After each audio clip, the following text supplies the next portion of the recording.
ठुल में क़ौमी कारकुनन ऐं पीपी अॻवान जमाल दायो धुर विच में झेड़ो थी पियो आहे। झेड़े दौरान फायरिंग जे नतीजे में 5 ॼणा ज़ख़्मी थी पिया आहिनि। यादि रहे त झेड़े जो कारण कुझु ॾींहं अॻु जमील दाए तरफ़ां मुफ़क्किर सिंध रहबर सिंध साईं GM सैयद मथां तनक़ीद ऐं क़ौमी कारकुननि खे पिणु गारगंद कई वई हुई, जंहिं खां पोइ सवेज जस्कम ऐं SUP कारकुननि एहतिजाजी मुज़ाहिरो कयो। मुज़ाहिरे दौरान मुखालफ़त में नारेबाज़ी करण ते पीपल्स पार्टी जे मक़ामी अॻवाननि ऐं कारकुननि में झेड़ो थी पियो, जंहिं खां पोइ इलाइक़ो जंग जो मैदान बणिजी वियो। झेड़ो शुरू थियण बैदि फायरिंग बि कई वई, जंहिं सबबि SUP डिविज़नल सदर जमाल जोश बुर्ड़ो ऐं पीपल्स पार्टी अॻवान जमील दायो समेत 5 कारकुन ज़ख़्मी थियण जा इतला मिलिया आहिनि। वाक़े बैदि भाॼ पइजी वई ऐं इलाइक़े में ख़ौफ़ हिरास वारी सूरत हाल पैदा थी वई, जंहिं खां पोइ इतला मिलण ते पुलिस वाक़े वारे हंधि पहुची कंट्रोल संभाले वरितो आहे। ज़ख़्मियुनि खे अस्पताल मुंतक़िल कयो आहे, जॾहिं त पुलिस मुज़ाहिरीन खे छिड़ विछिड़ करे छॾियो आहे ऐं इलाइक़े जो कंट्रोल संभाले वरितो आहे। असां हिकु भेरो ॿीहर ॿुधाईंदा हलूं त ठुल शहर में पीपल्स पार्टी अॻवान ऐं क़ौमी कारकुननि में झेड़ो थी पियो आहे। मुज़ाहिरे दौरान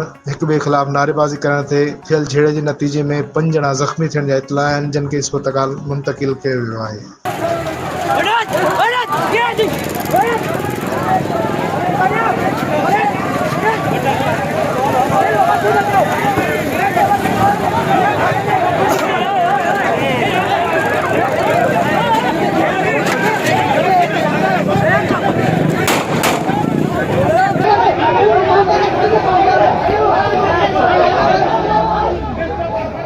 फायरिंग हले थी पई हिन वक़्तु।